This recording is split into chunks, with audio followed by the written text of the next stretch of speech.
jazz clinician at Triton. It's really our privilege to have him involved in both coming in, sometimes playing with the concert band, and then luckily enough we were able to get him to come and play in the jazz ensemble with us.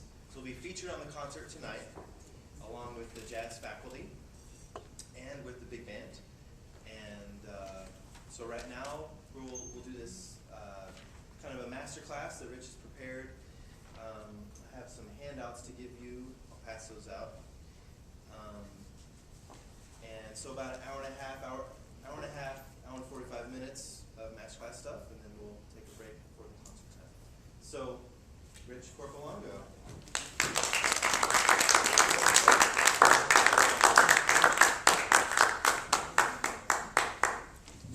Thank you, James.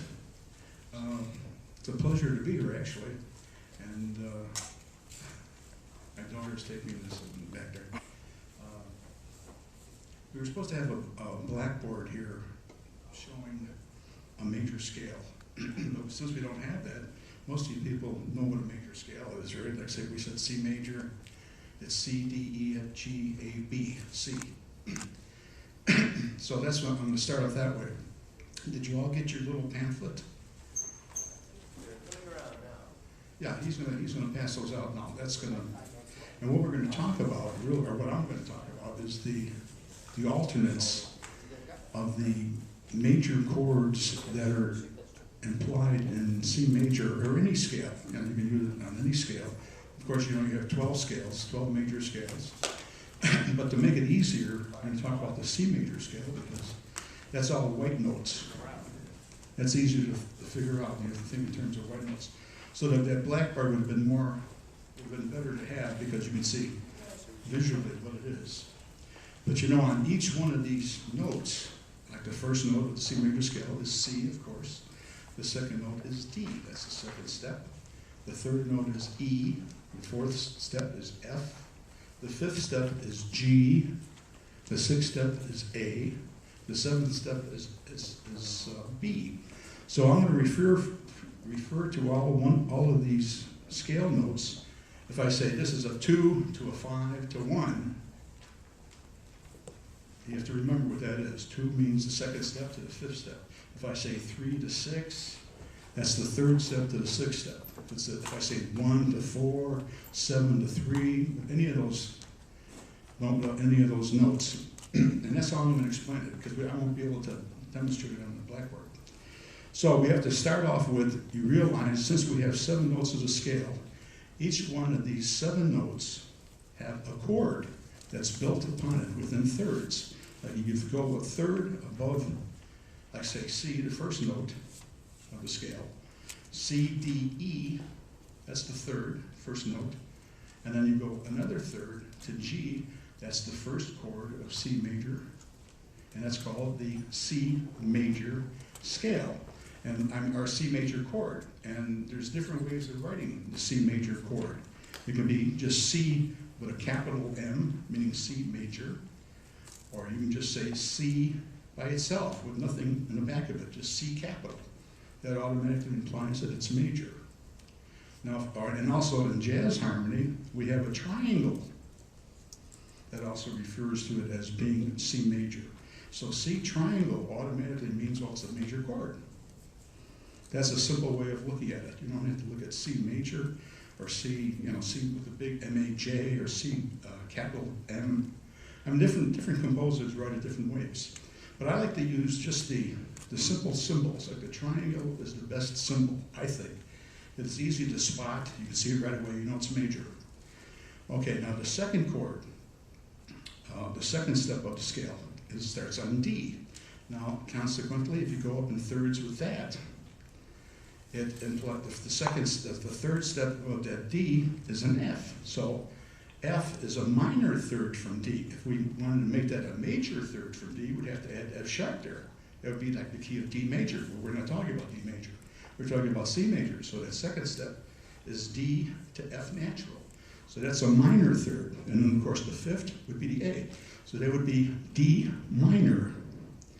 And we can talk about what the scales are for those particular different steps, like the Locrian, Dorian, and Phrygian, and all that kind of, but I'm not even getting into that, the Greek names for all these scales, because that would just be more confusing. It'd be easier just to think in terms of it's a 1, 2, 5, 7, a lot easier that way. Okay, so if we go up in thirds, that's called a minor chord. And the way you designate a minor chord with symbols, the way I like it was just put a dash, C with a dash. That means automatically means minor. You can also write it like C small m, that means C minor. Or C small m small I, that's C minor as well. But the easiest way I think of it as being would be just C with a dash. That makes it a lot easier. Now you go to the third step of the scale, which is E. If you go up a third above that, that's a minor third. From E, G, and B. It's a minor third. So that's E minor. That's the third step of C major, E minor. So in the same way that you had the 2 chord as D minor, E minor is spelled the same way. E, G, B, D with a dash. E with a dash, meaning E minor. And of course you can call it E, M-I, small m-I, or just E, small m. And sometimes I've seen it as just E, M-I-N, which is sort of like, why elongate it, why even make it more complicated? Just make it real easier. C, E dash. You know right away it's a minor. Now the fourth step is F. If you go up in thirds on that, that's a major third. F-A-C has a major third like the C major was. The fourth step has A as the third, F-A-C. Okay, now that's, like we said before, that could be depicted as F with a triangle, like we had the C major. But it's not going to be as important as the C major's first step, because as we get into this, you'll find out that that F is merely just a substitute chord for the 2 chord, okay? And that's what we're going to get to eventually, talking about the substitutes within the scale itself of the progression. Now, of course, the 5th step, which is G, you go up in a third. That's called the dominant. Now, that's the chord that has the B natural in it, which is the leading tone that wants to go back to C. Now, when you have a leading tone going to C, it's a completion chord and wants to go back to the finality of C. Let me just play this for you.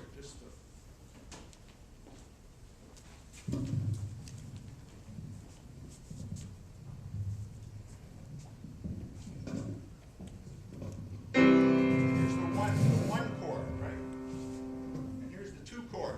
Here's the 5 chord. Now that wants to go right back to C. That's why the 5th scale is called the dominant. It's the dominant scale and chord of that particular scale, or of any other scale, any chromatics, like C sharp major, D major, E flat major, any of all the other majors. All right, now we go to the next one, which is the 6th step. You go up in thirds. It's the same thing. It's a minor third above the A, and that's a minor chord as well, as we have like the E minor chord or the D minor chord. And that's written the same way, A with a dash. The 7th step now has a minor third and it has a lowered 5th. So that's a diminished, meaning it has a minor third plus a lowered 5th, because that the B and the F, which is the lowered 5th of that, is a tritone. It's a tritone, 3 whole steps away from each other. So that's why they call it diminished. A diminished chord. Now you know basically that each scale of scale of the notes is a chord built upon it. Now, if we just go a little bit further and add one other step on each note of these chords, like instead of just saying with C major or D minor or F major and G, add a 7th step, make it more modern sounding. So instead of just going C, E, G, add a seventh to it. Okay? And that B, of course, is the natural major seventh of C, so they call that triangle 7. Remember we talked about the major meaning 7, and what it means triangle, and if you put a 7 on top of it, that automatically implies that it's a major 7. Now the D minor chord, you put a 7th on that. The 7th step of that is a C, and that's a lowered 7th, so that's a minor 7th. D minor with a 7. D-7. E is the same thing. E minor 7, because you got D is the 7th step. Now G is, or F rather, is the same thing like the C major, F major, add a 7th to that, it becomes F major 7. But like I said before, it's not a tonic chord because it's still the 4th step of C, and it's going to be a substitute for one of these other chords that we talked about as I get into this. So you got F major 7, so that's F triangle 7. Now the fifth scale, the dominant, you add a 7 to that, it's a natural F. It's not F sharp, it's F natural, so that's a lowered 7th, so that's why it's called G7. It doesn't say G major 7th. If it was a G major 7th, it'd be a sharp F sharp. If it said lower 7th than that, it'd be like a diminished, but it's not. So you're just making it a normal 7th, which is in the scale, the 7th step of that scale. So let's call it G7. And of course, the 6th step is like the D and the E minor 7. You just add a 7th to that, it's A minor 7. Now the last chord, B diminished, you add a 7th to that, put an A on top of it. What happens is it becomes an incomplete diminished chord because you have a diminished triad, first of all, and you have a minor 7th on top, so that's incomplete. And the way we call that chord, rather than just calling it diminished, you call it B circle with a line through the circle, 7. That implies it's a B half diminished 7th chord. A fully diminished 7th chord will be explained in a little bit what it is. All right, so now you know you have C major 7. C major 7 for the first chord. D minor 7 for the second chord. E minor 7 for the third chord. F major 7 for the fourth chord. G7 for the fifth. A minor 7 for the sixth.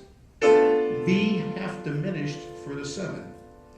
Now you know really all the chords of the C major scale, or any scale. If you want to do it off of D or F or any other scale, it has the same kind of intervallic relationships.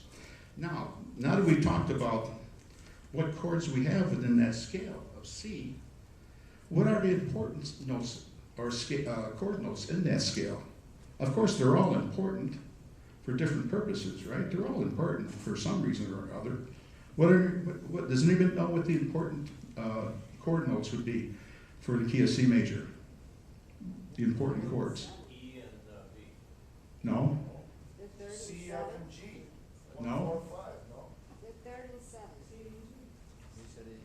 You said C, F, and G. E minor and G.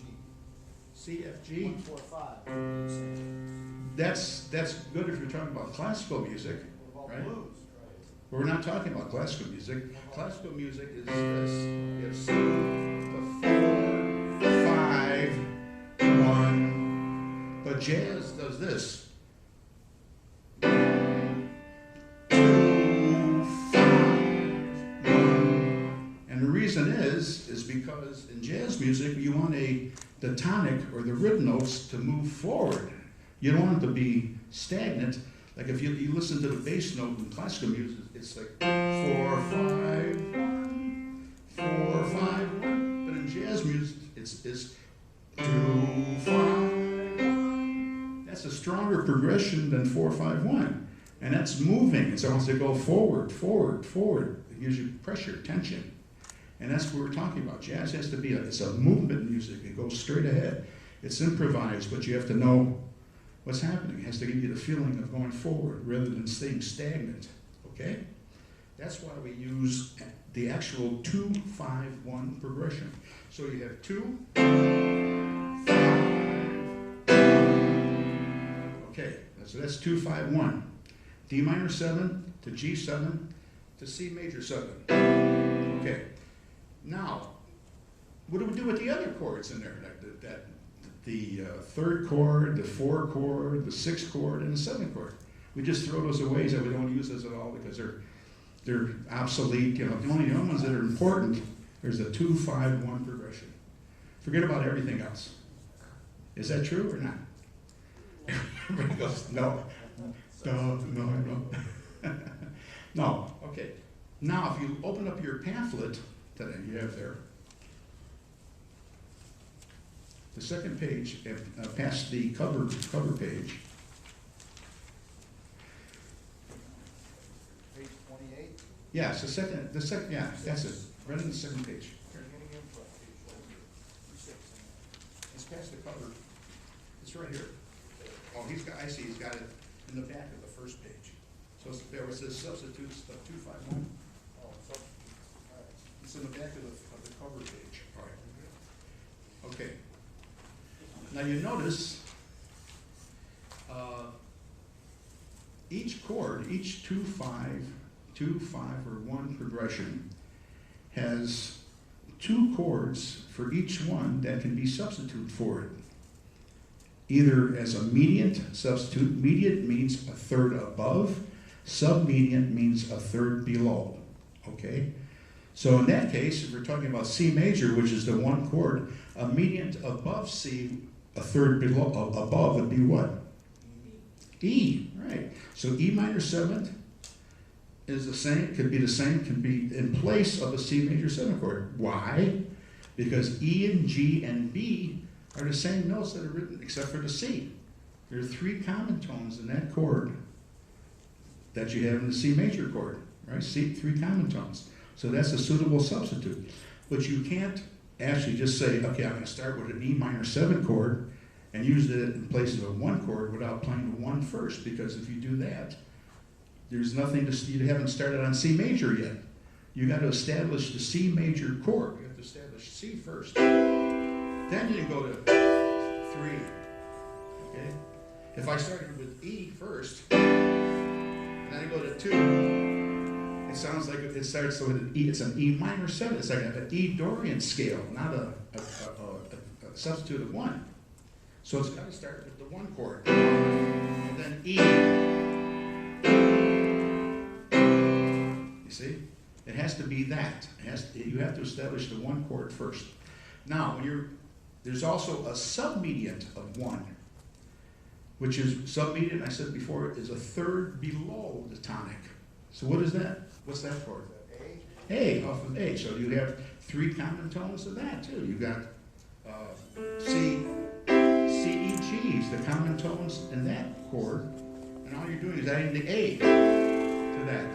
And you all heard this progression, right?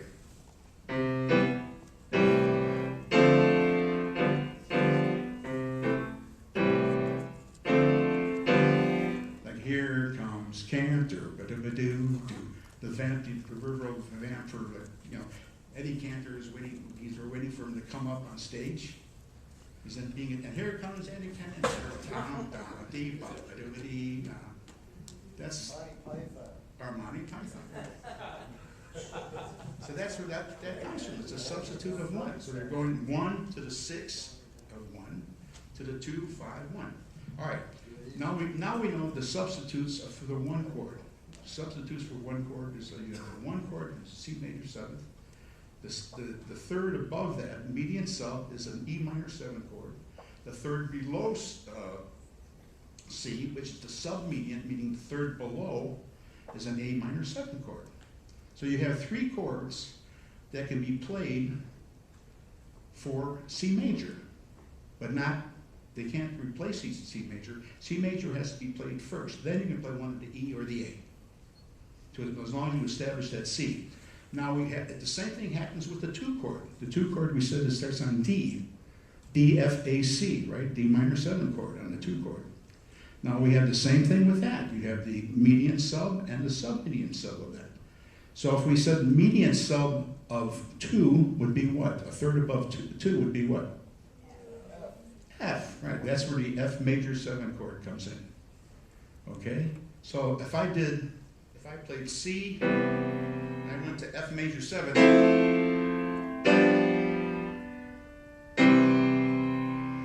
see, instead of the 2,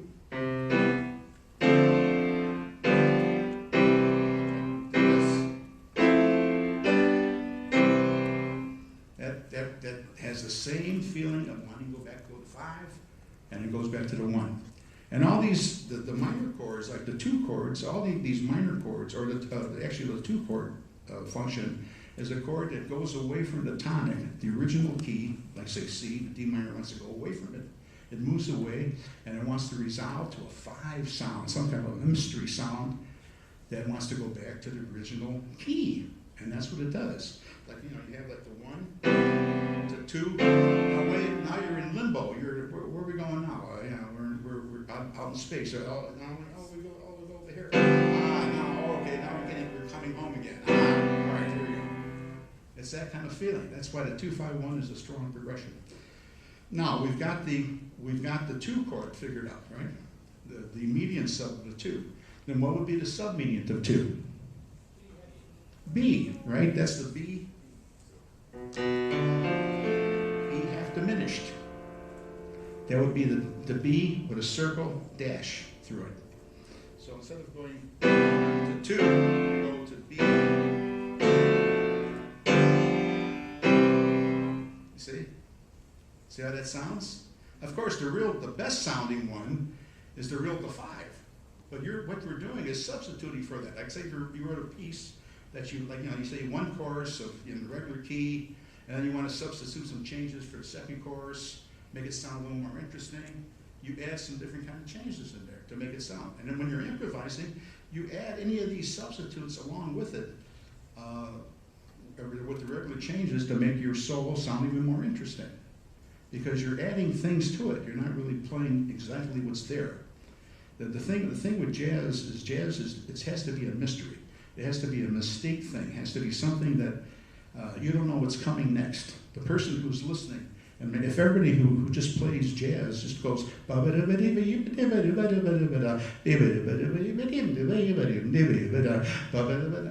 is that? Just running eighth notes. But if you're going ba ba da ba bo or something, you get like different feelings. There's a little mystery in there, the dynamics and speed, and you're slowing up and you're dragging, that's what the whole thing is. All right, now that we know the 1 chord has median subs and a submedian, the 2 has a median sub and a submedian, the 5 chord has a median sub and a submedian. What would that be? What would be the median sub of a 5 chord off G? What is it? Would it be B? on the 3rd? How could that be? Or you go on sub, you go down to E. No. If it's a third above, I'll say it is a third above, yes. But if you want a third above, wouldn't it be the same thing as the submedian of 2? A B half diminished? So what do? It can't be. They can't have the same function. You see, can't be the same function. The 5 chord can't have the same function as the substitute of the 2 chord. So what do we do? We just go home with your thumb in your mouth and say, Mommy, I want some cookies. What?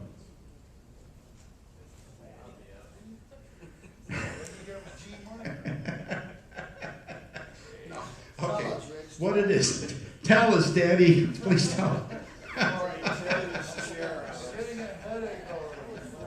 Okay, what it is, yes, it does start on the B, the third of G, but you don't it's not the regular half diminished. It's a fully diminished chord, and what you do, you borrow from the flat 9 of that scale. Like, so if it was a G, see, and the flat 9 is merely, in traditional romantic music,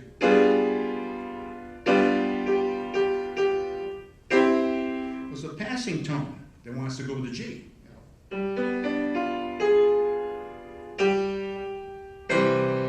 See? Like, all the romantic composers did that. It was that flat, that flat, and it was all, and actually that was always used as a German sixth. German sixth, you've heard of German sixth, English sixth, French sixth, Neapolitan 2. That's all that same thing. But that goes to the 5 chord. See, like you went like this, and then you made it a full chord.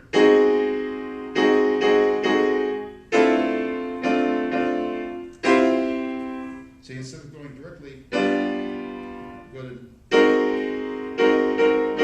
then the 5, then the 1. So that A flat went down to regular G7, became an A flat 7 chord, going down to G7, going to C. That was the German sixth. That's how the German sixth was used in Beethoven, not Mozart's time. Mozart did it accidentally by passing tones, but Beethoven actually literally did it. You know, he knew, oh, this is a theory. Let's do it. You know, and all the Romantics did it that way. And like now I mentioned that the Neapolitan 2. The Neapolitan 2 was an Italian device that had the same kind of idea, but it was off of the 2 note, the second step of the scale. Like the second step of the scale would be D flat. D flat. The tonic is C. D flat is the flat 2 of C. So how you would do that is like you've got C to the 2 chord to the tritone. Okay? You've heard that progression. It became a D flat. That D flat became a regular dominant 7 chord going down to the 1 chord. Okay? A passing chord. And that was the Neapolitan 2 chord. That was the Italian did that. And the German 6 was this. To the 5, 1. See, they did it off of the 5 chord. English did it off of some other. The English 6 chord was just a 3-note chord. It didn't have no 7th to it, just a 3-note. The French 6 was just a 3-note chord. The German had a definite 4-note chord, and the Italian had a definite 4-note chord. So, and in essence, we have to say that the Italians discovered that. But anyway, all right. So how we get the so that's how you get the median substitute. You make it a fully diminished chord.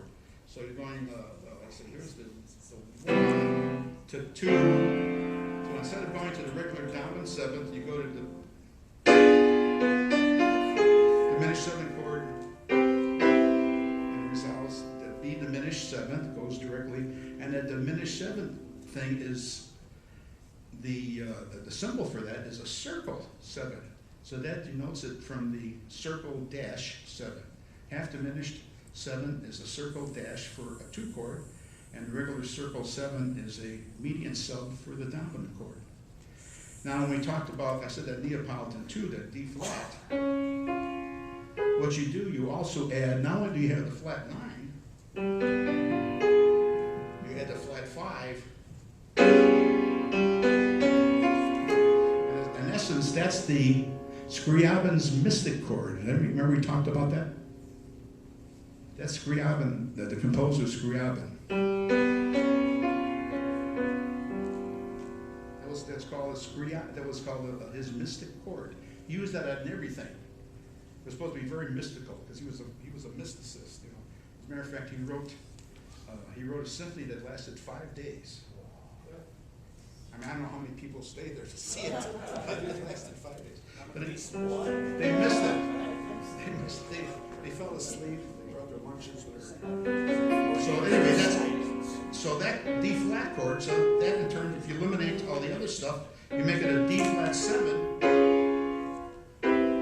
So that's called a tritone substitute of G, because G is the tonic. A tritone from that is the D flat, and that's a tritone substitute.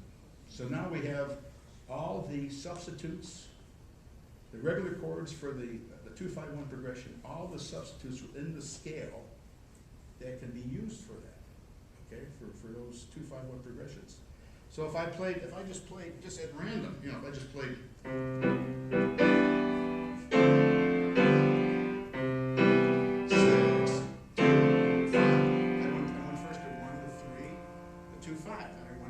one, 6, 2, 5.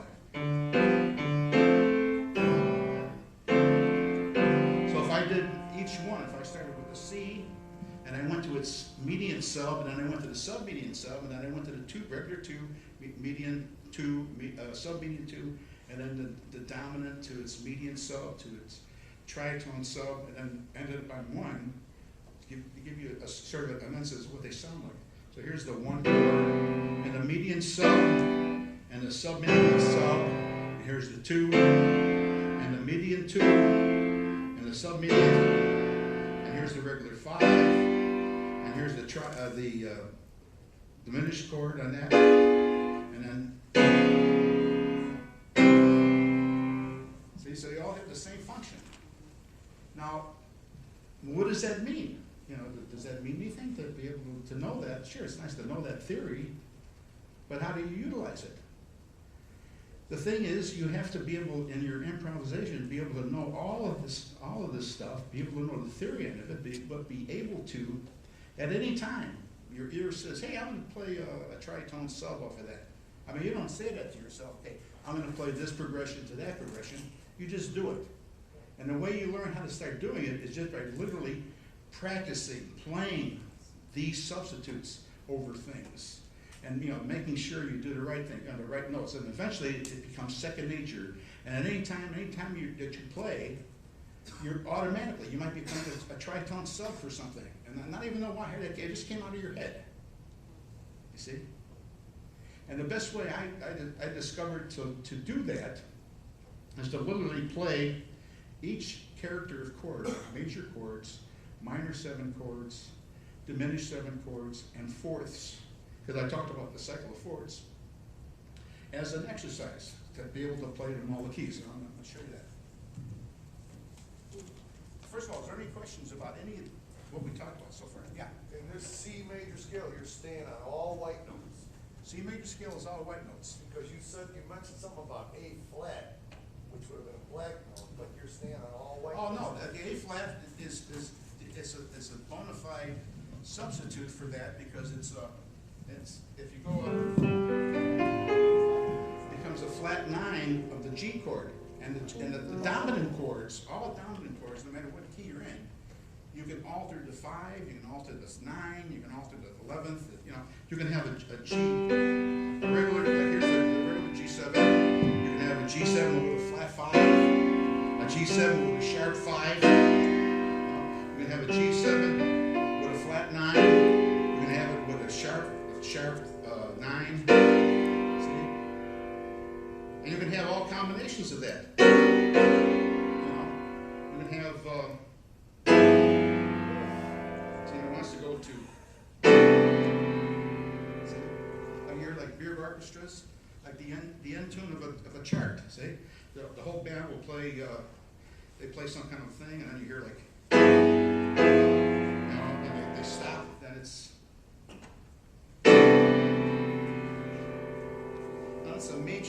it's a major 13th chord with a raised 11th.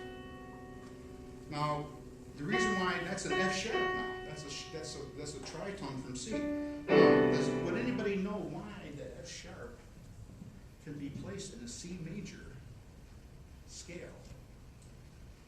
The regular fourth doesn't sound as well as the raised True, fourth. right. If I played a regular C, if I played, it sounds like it's like it doesn't sound right. It doesn't sound like a one sound. It's not a one chord, it's not a dominant chord. But that F sharp comes from where? Anybody know? Major.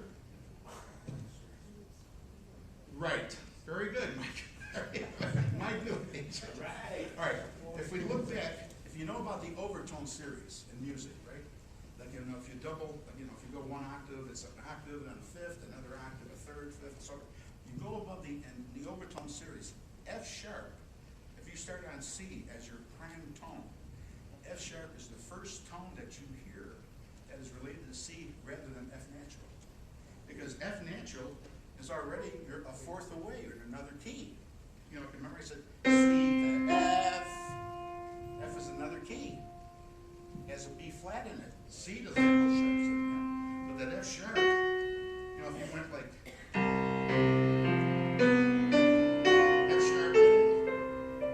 F sharp comes first. F natural comes up here someplace if you start with low C, as far as the overtone series.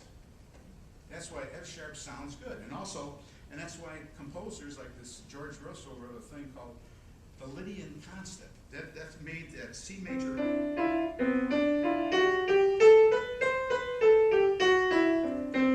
Made the C major scale with the F sharp in it already.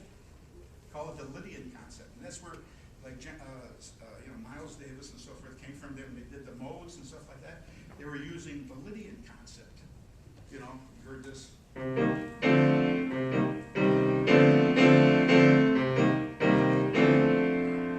It's a modal thing. You know, it was just using that. But the modal thing became obsolete because where else can you go on a scale? I mean, you can play. Sure, you can play for a while. Eventually, you have to go someplace else, some other kind of a tonal center to make it sound more interesting. I mean, although John Coltrane played great on it, you know. But I mean, the thing is, I mean, he changed. He went into the free thing. You know, he started playing free. You know, just play what he wanted to play, because you can't stay in one. That's what music is all about. Music has to move forward to be understood and to develop. If it stayed stagnant, like say if we were still in the Dixieland period, playing Dixieland, we'd be bored. It's the same old, you know, we're hearing the same old stuff. If we stayed along, of course, like we talked about Charlie Parker, like in the bebop period. Sure, Charlie Parker was a genius. I mean, we can listen to Charlie Parker play all day. I'll listen to him now, but he still amazes me, you know. But that particular period is gone because it had a certain kind of a thing. And that has it. Then we had the free bag thing, or the fusion, you know, with rock and jazz elements. That got boring. Now we're doing the avant-garde thing, where you just play whatever you want to play, just play free off of each other, whatever. But in order to play free off of each other, it doesn't mean that you just start playing gibberish. You play whatever comes into your head without knowing any knowledge of music. You've got to know what came before you. You have no tradition. And once you know what tradition is, that tradition comes out in your free playing, because you adhere to things that you heard in the past, that you studied, and so forth.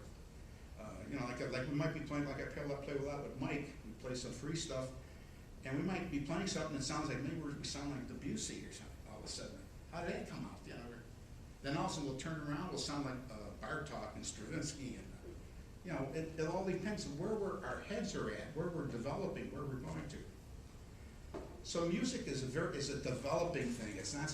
It doesn't stand still. A lot of guys, they stand still and say, "Okay, I'm content to be here." But that's not it. You've given up the boat. You know, if you do that, you've given up the ship. That's not being a creative musician. A creative musician never stops. You can't stop. When you stop, you'll stop when you die. You know, because you're always finding new ways of improvising and new ways of writing and creating things and putting things together. So basically, that F sharp then, as we talked about, is a development from the overtone, and that's all we have is the overtone series. And the overtone series was like something that was done in the church mode period. You know, I mean, nothing is new in music. Nothing. You know, you say, oh, he's playing new stuff. He's playing Dorian mode on Phrygian. That was done. You know, Palestrina did that, and you know what I'm saying? And in the church in the Vatican in 1310 or something, whatever. It's old. It's how, and what we do is that we mix all the elements up and we put a new label on them, do something else on it. And it's hard to find people who come along who do that. And the ones that can do that, mix everything up, are like the geniuses, like Charlie Parker. Charlie Parker just turned everybody around with his playing, you know. And like Louis Armstrong, with the Dixieland, I mean, with the you know, like he was the first player that played thematically. And he didn't have any chops, really, technique, or he wasn't like Dizzy Gillespie chops or, you know, or Freddie Hubbard type technique and stuff. He just played what he heard, and he played right. You know, you gotta say, man, that mother, listen to what he's playing. You know, I mean, it's amazing. See, and those people are the ones that they're very far and few between. Yeah. Rich, you said Charlie Parker turned people around. Yes. How so? Well, before Charlie Parker, everybody was playing thematically, playing off of a tune. They were playing the tunes, but playing, like say, Coleman Hawkins, ba-da-ba-da, ba-do-ba-da, ba-do-ba-da, ba-do-dee-da, ba-da-ba-da, ba-da-ba-dee, ba-do-be-da, ba-do-dee-da-da, da-da-da-da-da. You'll hear the tune in their solo. But Bird wiped out the tune, played just off of the changes. And then played substitutes over it, you know, played different scale. I mean, just brought it to another level, and everybody said, what? What is that? It's like, you know, it's like somebody playing in another room who had there was no piano company, he was all by himself, and you put the piano, the piano player was playing one tune, and then you finally put that piano player together with Charlie Parker, and Bird played, they fit like this. And Bird didn't even know what the piano player was playing. See, Bird, first of all, he had a photographic memory. I read it right away. When you have that, and you got perfect tonal pitch, meaning anything he could play, anything he can hear, he could play, at all. I don't know if you remember a saxophone player named Eddie Harris. Eddie Harris, we were close friends. Eddie told me a story at the Beehive, the old Beehive in what's that town, south side, on like 57th. Well, Bird. No, it was Hyde Park? the Beehive Lounge. What was it? It was not in the city. Yeah, it was Chicago. The name of the town. Hyde Park. Bird was playing there, right? And Bird was way out of it. He was drunk on drugs and drinking and stuff. And all the guys would go there, and they would want to sit in with him, you know. They want to hear Bird play, of course, on a Saturday night, and go and play. And then Bird says, hey, man, does anybody want to sit in? And all the guys, you know, Eddie said, and all the guys in the places went, not me, man. That's Bird. I'll feel like, I'll be like an idiot. I can't go play with Bird. And so it went around the whole room. Oh, no, man, not me. No, not me. And finally got to Eddie Harris, and Eddie says, man, I'm going to go up there. I'm going to play with Bird, man. I'll probably never play with him the rest of my life. At least I can say I played with Bird one time in my life, and it was an experience, you know. So he goes up there, he takes his tenor out, and Bird is behind the drums. He said, man, we're going to play. So what Eddie Harris said, he practiced the tune in the Scrabble from the album, one of Bird tunes, all week. And said Eddie Harris was a piano player too. He knew all the changes, all the substitute changes. He played on the tenor, he knew all that stuff. So Bird said, okay. So Bird gets up, he starts playing the tune, and then there was no count off. You know, Bird didn't even count it off. They start playing the tune, and all of a sudden Eddie picks up the horn. He goes, ba-da-ba-da. Bird played it a minor third above the original key, without even thinking. He was so out of it that his finger just happened to hit that third above and played it in that key. And he played his ass off on it. Just played through the piano player. He finally when he got to the bridge, oh, no, you're in that key. Oh, I didn't know. You know. And Eddie says, geez, man. And he realizes this, man, this cat is really, I mean, he's a gift. I mean, Bird definitely.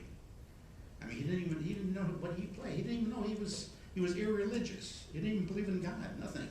He thought everybody played like that. So he got off the, so Eddie Harris, he said he walked off the stage with his tail between his legs and just, what am I gonna do now? You know, and he just sat down and listened. I mean, that's what I mean. When it comes to genius like that, like Mozart was that way. When it comes to that kind of a genius, you can't, I remember like when I was a teenager, I used to say to myself, when I first heard Bird, I said, oh man, by the time I'm 21, I'll be able to, I had a lot of chops, I played clarinet and stuff, you know. I have a lot of chops. By the time I'm 21, I'll be able to play better than Bird, you know, have all this.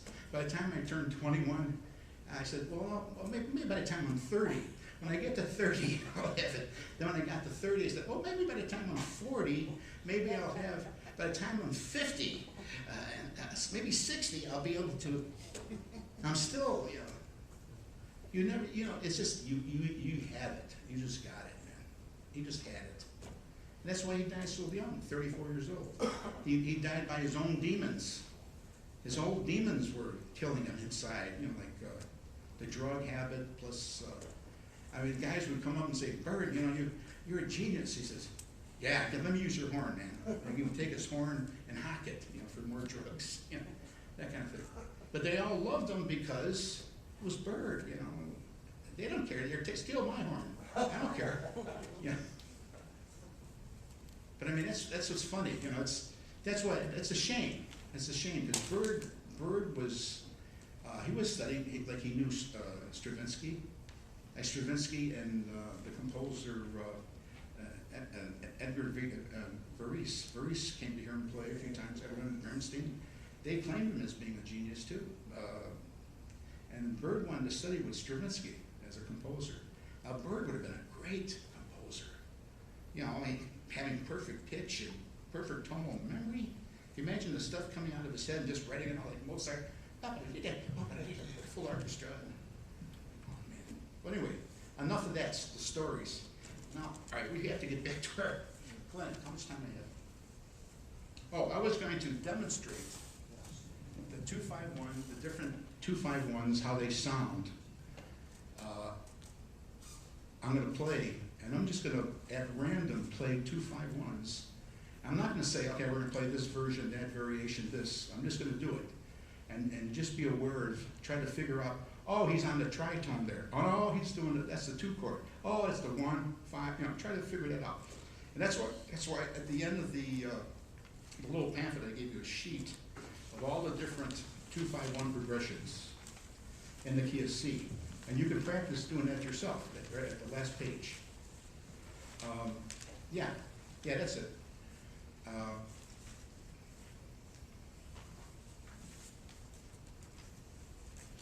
And there's also a way, you know, you can do that, and all you have to do is really get familiarized with those 251 progressions and the substitutes, and eventually they'll get. It doesn't, you know, it's not going to happen in a week.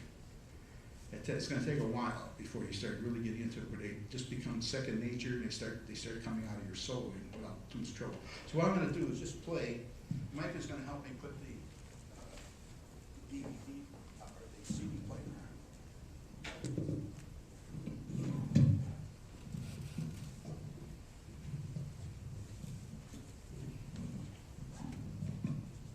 First of all, are there any more questions about 251 progressions? Have we covered it all? Is there anything different? Anybody?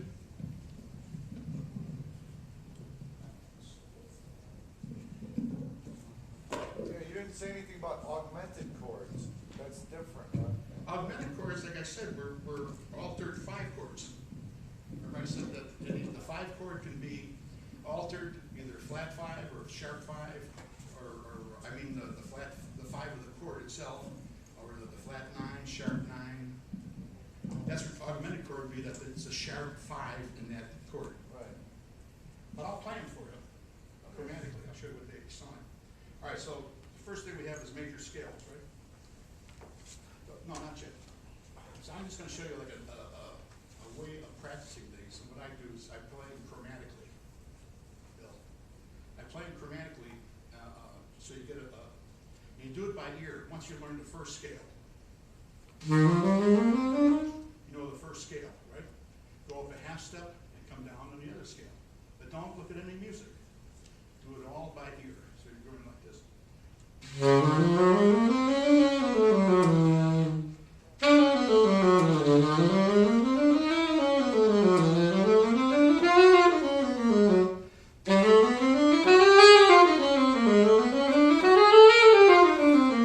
In that manner, you go way up the horn, all right?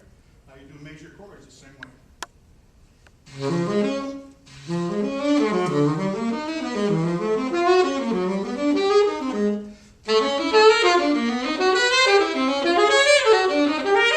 So forth, okay? Now you do the minor 7 chords, which is like that 2 chord and the 3 chord. Those you should do in all the keys too, and do those chromatically.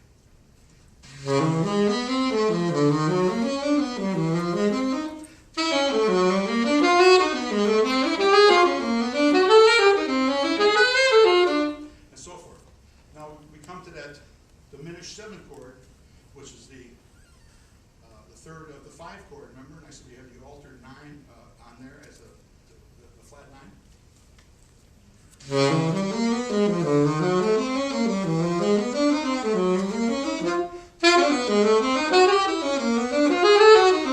So forth. Now we got the next chord is, we don't have to do the augmented chords. Well, I'll do the augmented chords for you, but you really don't have to, because once you've learned the major chords, it's easy enough, like a day or so, to get the augmented, if you want the augmented. But the augmented chords, I'll tell you, there's 2 ways of playing them. You play them chromatically, like I did this, and you're playing through the whole tone scale. You know the whole tone scale? Because that's exact, because they sound more interesting through the whole tone scale. I'll play them first of all chromatically.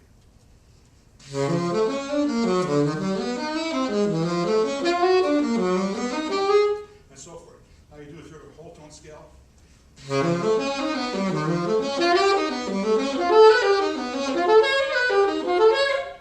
right? And there's 2 variations of that, on the B flat and on the B.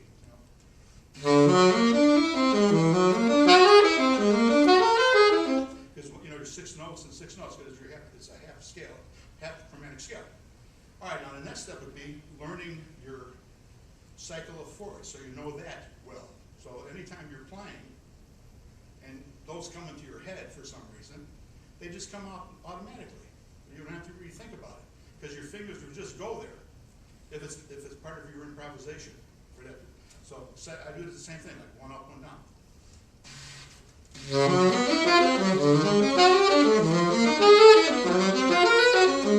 Okay, that's just 4s, See?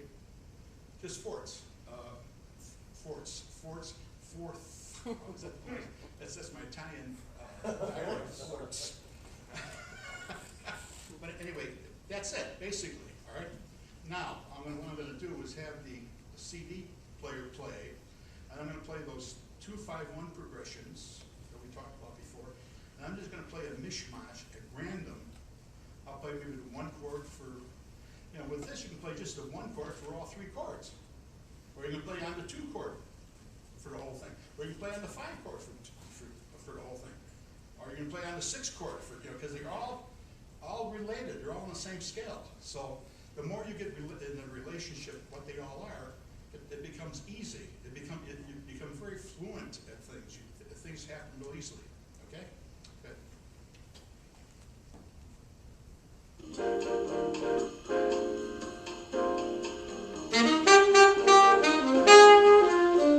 Goes 1 to 2.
Okay? So what I did a multitude of different things. I'm not gonna go on It's that ever. easy, right? But you have to like basically, after, because you have to try to create ideas out of that and try to, make it very easy and loose and, make it, first of all, make it like an exercise, just play like, say, the 2-5-1s, then do the 1 to 3, 2, 5, then 1 to 6, 2, 5, then 1 to 2, to 1 to 2, and then or 1 to the medium of 2, 5, and then the sub-medium 2 to 5, and you make like the way it is there. I have it all mapped out where you have different variations, different, like you have the 1 to the 3, 1 to the 6, 1 to 3 to 4 to 5, and it's just they all fit. It's amazing. It's like because it's all the same scale, really. But of course, then when you get more into it, and to be more interesting, then you're talking about you want to get away from 2-5-1. You want to play like maybe on a different scale against that whole thing. To make it sound interesting. Instead of playing C major 2-5-1, play C sharp against it, and then resolve it down to C. Make it sound, because you have tension, the dissonance, and so forth. That happens in my second book, by the way. By the way, if you notice on the front cover, the cover page, I have my web page there. If you're interested in purchasing any books or anything, I've got them all on my web page. What we talked about here was half of what the first book was all about.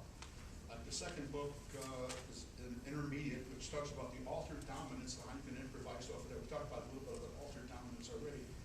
And we talked about how to play like blues, and I got rhythm changes and all that kind of stuff in all different keys. And the third book talks about sequences of playing two scales, a scale against each other. Say you're playing C major, when the rhythm section plays C major, but you're playing the key of F, because there's common tones between those two scales. You have to try to resolve that, make it sound, in your head, how to make it sound right. And then I talk about modal harmony, and I talk about playing other scales besides our major scales, major minor scales. Like different scale, like the Oriental scales, and all the completely different other scales that you can use. And like of course with this, if you're doing that, you can use an Oriental scale, like or something, an E flat and a sharp. All that stuff is possible. Any scale that you want to play. Yeah, you want to say something? Yeah. Now, if you're playing F major against C, F major against what? If you're playing like you said, a F major against a C, Yeah. but then you got the B flat in an F major scale. Yeah, right. And it still works. Oh yeah, that'll work. Well, sure. Yeah. Yeah, Okay. because it could be that's the Yeah, I got it. that's the dominant Just seventh. picturing it in my.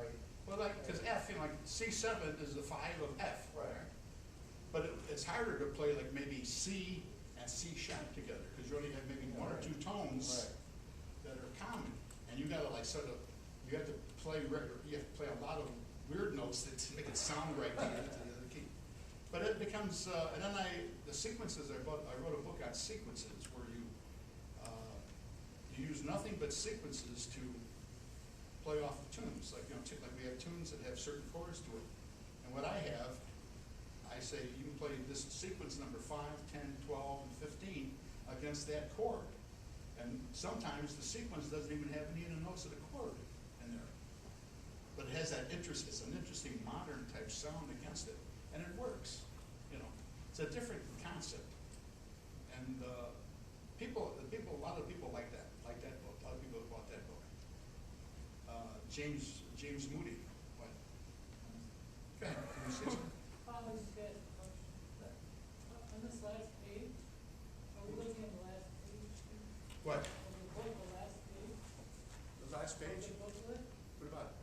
with the substitutes? Yeah, that's all in the key, it's all in the key to C. Could you go over just one line to see how you set it up? I don't know how it's in. What, the very first line? Yeah, just go slowly so. Oh, okay. See how you set it up. Paul? Okay, the very first. All right, C major, of course, is the 1 chord. The E minor 7th is the median sub of 1. Right. And then D minor is the 2 chord, and G is the 5 chord. So that's it, that's like one exercise or whatever. Yeah, you just blow on that for a while, and then go to the next one. Okay. See, like, we do it like,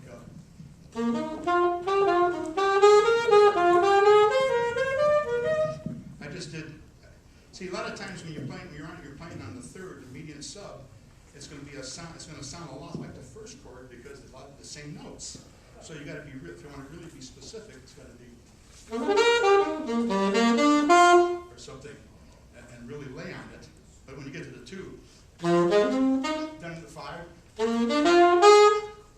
see, you have to like really lay on it to play the right note. Then eventually they just like intermesh, they become one. You play chromatic steps in there. You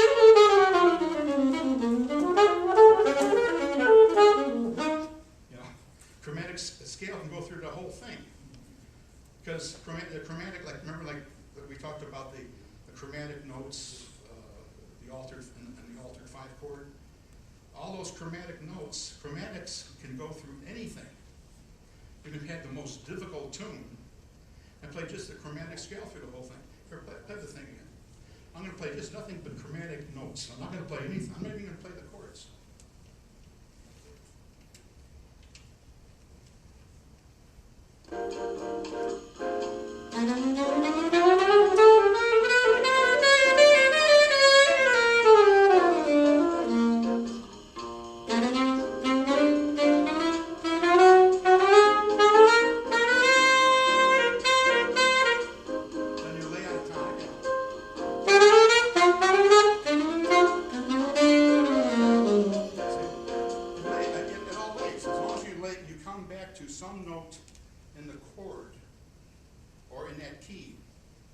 Establishes you're in that key.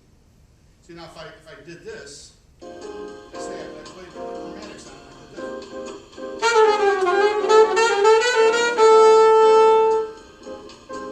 No, that's not, no.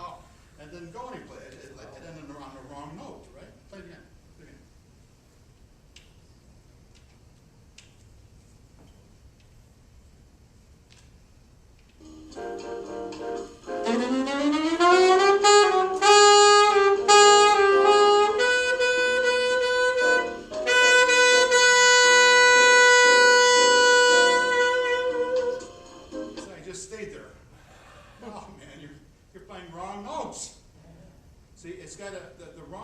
Is a way that players play. It's called the chromatic hype. We call it it's like a nickname, chromatic hype. You get away with murder by playing chromatics in there. To get away, get away with murder, so to speak. If you don't know the tune, you play chromatic notes in there. Wow, that guy's blowing. He's playing great, man. He's playing some scales. But that's what really happens because the chromatic scale can be used over everything. And what we're trying to do, though, is make a specific tonality. Sure, chromatics can be used. That's one thing. That's only one device, though. you gotta be able to get specific on the changes, basically, to make it sound interesting. Any more questions?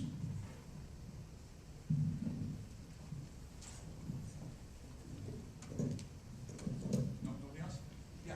Could you describe a couple of ways for people to practice some of this substitution? Some of the different ways?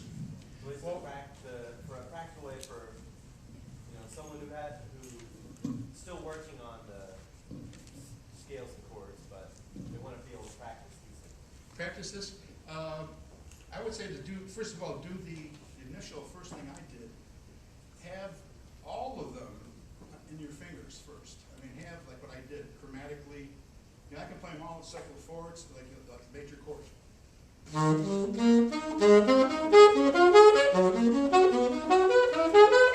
See, I can play that through the secular fourths, right? Or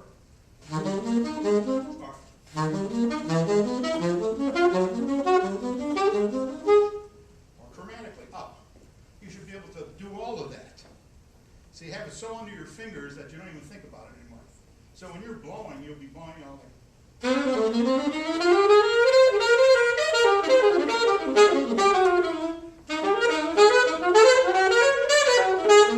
Or so, it just comes out. It's just out of your finger.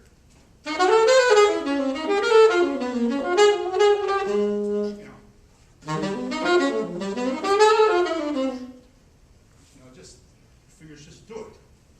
Because you're hearing that sound, but you're not saying, well, okay, I'll play a whole tone scale, or I'll play, minor 7-chord chromatic thing. Because once you think about what you're playing, it's gone. The thing is you have to jump over the cliff, jump off the cliff all the time. If you jump off the cliff all the time, you're gonna have a good solo. That's the best way to play. The players that play safe, they know all the right notes in there, and they play, that's wrong. That's not really real jazz playing. Jazz playing is really when you go out there cold. What am I playing? It's like, Ira Sullivan. Ira Sullivan, when he played with Charlie Parker, he was about 17 years old at the Beehive. And they called him to play because Bird needed a trumpet player. So I guess Joe Siegel said, Ira, Bird needs a trumpet player. Why don't you go out and play with him? Now, he never played with Bird. And Bird's calling all these hip, but like Cherokee, You gotta just, step on your testicles and do it. Just go out Is there there. anything that you suggest someone listen to while they do this, or just do it on your own with a metronome, or you don't even need a metronome? Well, you don't have to. Well, I never did it with a metronome because you have to stand alone anyhow when you're playing.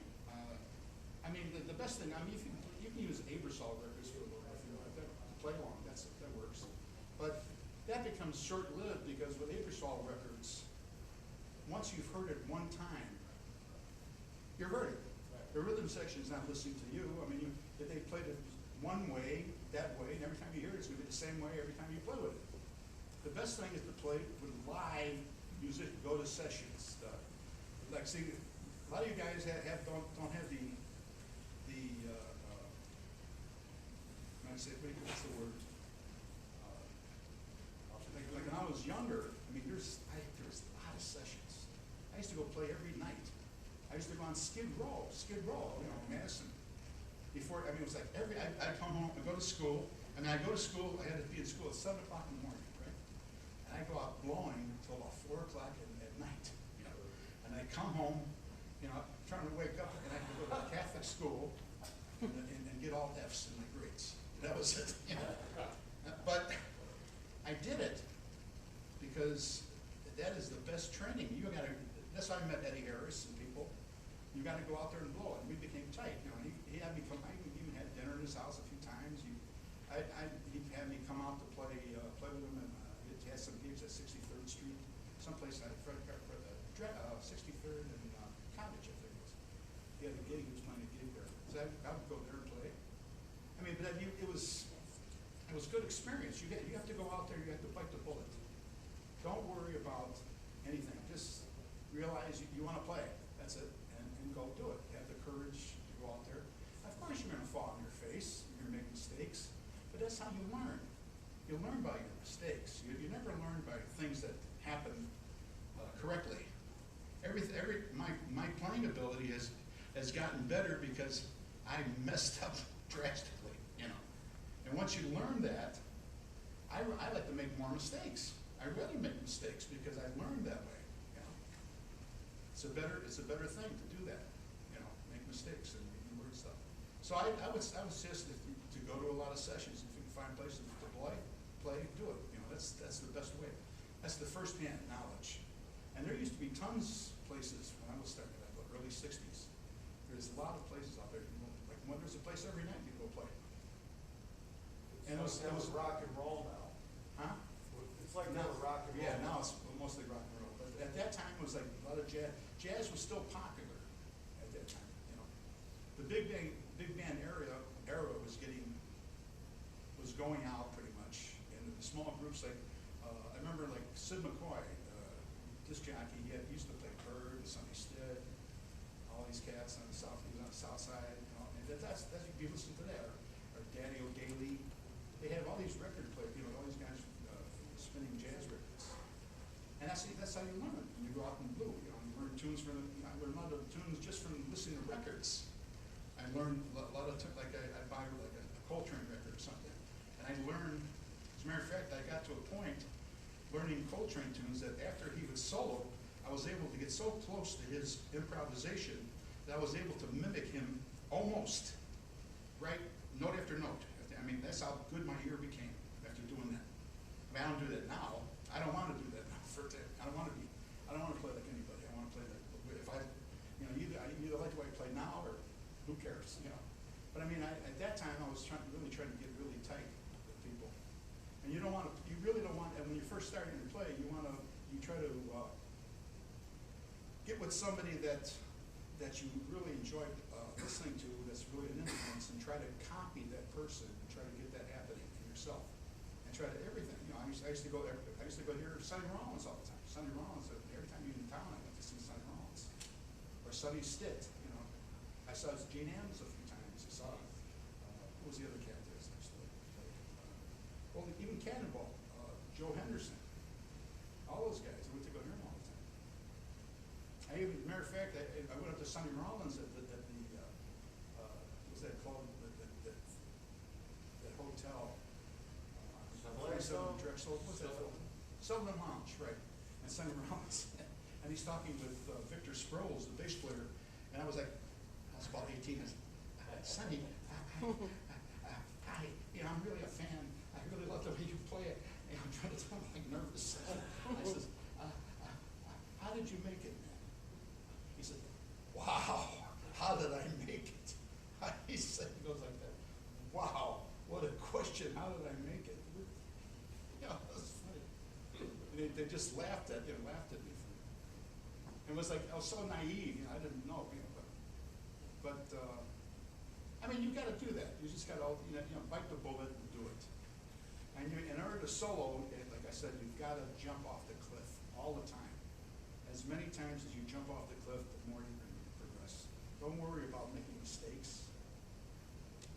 That's what Artie Shaw, clarinet player, said. You got to jump off the cliff, man. If you don't jump off the cliff, you're not going to be an original. You got to be an original, and you got to be an original player. You can't play like somebody else. I mean, you can have like little bits and pieces, but when it comes down to the nitty gritty, you got to have to be your own man. You know? Else they won't remember you if you're something else. They'll say, oh, he sounds like Sonny Stitt, or oh, he sounds like Bird. You know? No, you don't. You don't want that. You might have started that way, you know. But now I don't listen to anybody. I don't want to. I don't want to be influenced by anybody. I'll listen to classical music. That's what I do now. Yeah. Because I'll listen to classical music or listen to James. That's about it. Good boy. James, he's playing the concert. What he's written, that Triton College band, the concert band. Aren't you? No, he's the jazz band director. Yeah, but you're playing the Triton College concert band. Yeah, in right. May, yeah. Oh. So, Okay. any more questions about anything? I don't do windows. No. Hey, Rich, you wanna come play with my rock band on Wednesday night? No. When I studied with Greg Fishman, he also talked about minor 2-5-1 chord progressions. Minor 2-5-1s? Yeah, do you use them very often in jazz? Minor 2-5-1s? Seems to me that's what he talked about, yeah. What are minor 2-5-1s? Minor stuff. Oh, minor, I thought you said Meyer, No, M-E-Y, I minor thought you mean like a 2-5-1. mouthpiece. Yeah, okay, your mouth. Yeah, I thought about that too, but we have no time to get into that. I mean, I would've got, if this was like more of a longer, I said we had a break now, and I came back, did some more talking. But you do get into those Oh, in sure, your books? I got all that. I got all that stuff in my books too, it's all in there. I've got all the, see, Greg studied with my saxophone teacher too, Joe Daly. Right. And we both studied with Joe, so we Right. learned to say pretty much the same. Although Greg went some other route and I got a different route. Yeah. But he's got, his books are good, and my books are more of a theory and application, Mhm. right? You know, you have the book, like you can teach a class with my book. Right. Bring it to, you know, you can, I have like, the 3 books I have are beginning, intermediate, and advanced. And the beginning book can be a book for beginning improvisation class at a college. As a matter of fact, Paul Dassan was trying to get me to do an improvisation class with those books. And then the second book, the intermediate, was like the intermediate stuff about altered dominance and modal harmony, and I use the tone rows, how to use tone rows in different ways. Then the third book talks about the sequences, and what I did, I created a book, which is like Slowinski's thesaurus book on tonality. And I took about 217 different sequences, and I wrote them out in all 12 keys, and I experimented with them for about 15 years, using them for solos and stuff. And I said, well, I must write a book on this. I did. So I got them all, and I have them all listed, and you can use them just as a reading exercise, like just a way to get your chops up, basically. And they're all listed, and it's like your tritone subs, diminished 7 chords, augmented chords, and so forth. You know, there's different kinds of chords that they're based on. And then I also have a DVD that comes with that, those books. You want to use that to put on your CD player, DVD player, and you can play along with that. But if you look, like I said, if you look at my webpage, I also have, like, especially those sequences, sequence books, I also have them, you can get my sequence book. You don't have to buy the regular book, which costs like $24. I have them on PDF files. They cost $10. I'll send them right to your house with your email address. And all you gotta do is print it out with your own computer, with your own printer. Yeah. And that works out this way to save you some money. But that's about it. I have all my albums on that webpage. I got some articles I did for some people, for the Instrumentalist magazine. I got some demo things where I'm playing tenor on the scale.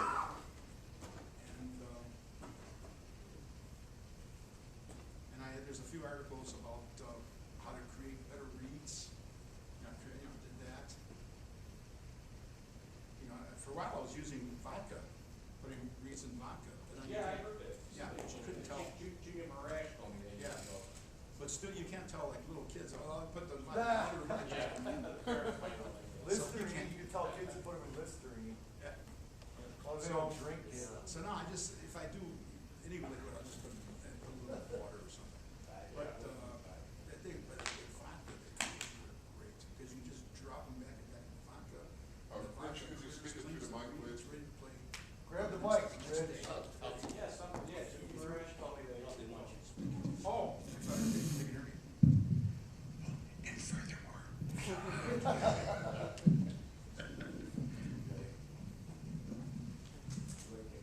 Now, are a lot of your, the material in your books, things that you left from Joe Daly?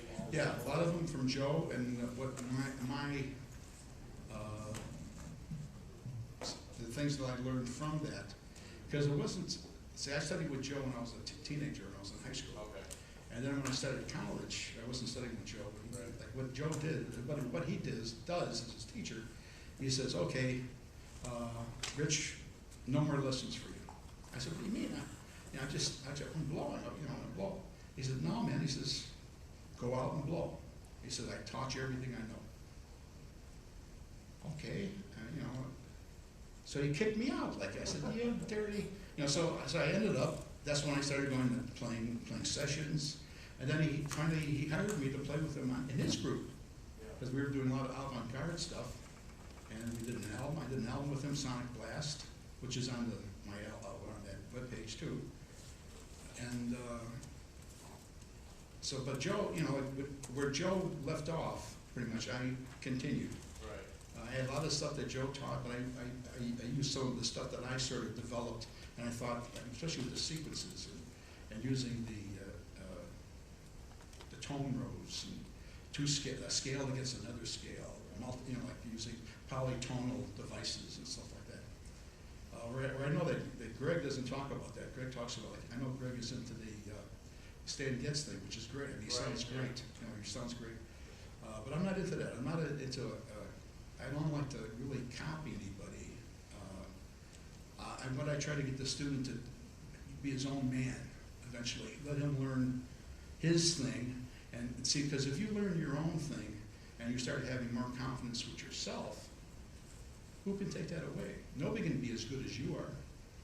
You see? I think there's a danger in trying to copy. Oh yeah. There's no disrespect for Stan Getz, Charlie Parkey, Right. any of the masters, but I think there's a danger when you try to copy somebody else's solo, you lose your own identity. Right. You sound like, oh, he sounds like this guy. Yeah. Exactly. Vincent Herring is a Right. prime example. He's a Cannonball Adderley fanatic. Exactly. You Right. listen to him, if you close your eyes, you think you're listening to Cannonball Adderley. But the guys who are really stark innovators, like Eric Dolphy, Yeah. all right.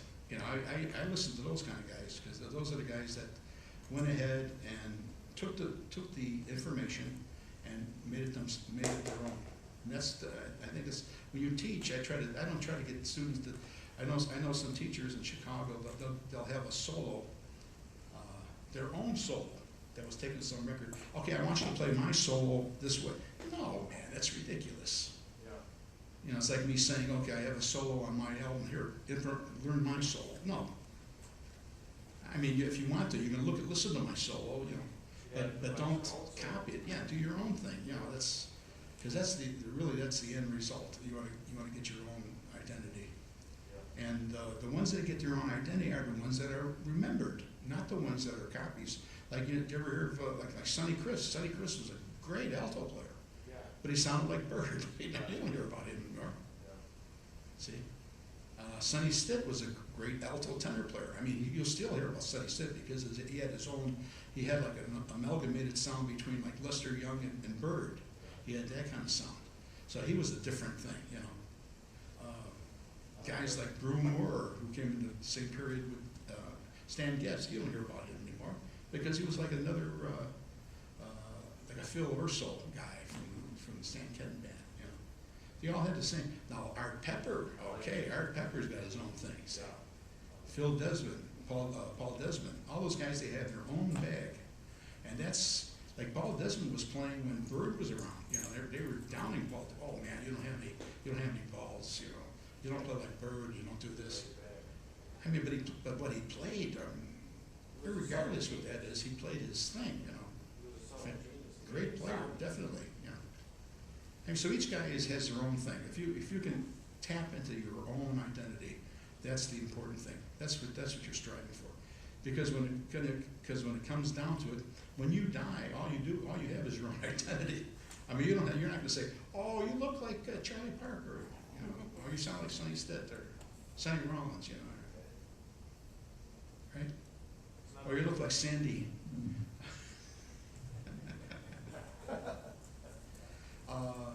Any more questions? So anyway, look at my webpage and see what you think. If you want to buy something, don't hesitate, because I need the money. Your DVD's not Blu-ray, is it? Huh? Your DVD, you mentioned, it's not a Blu-ray. I don't have Blu-ray. No. I have It's just a regular DVD. Okay, standard format. Yeah, and it's just listed, all the things are listed on the DVD. If you want to practice blues and F or something, just press that and it'll start that. I mean, everything is on one DVD. I mean, it's loaded with stuff. And you have to, it's good to have maybe a DVD player that can have a modulation in there in case it might be a little sharp or flat.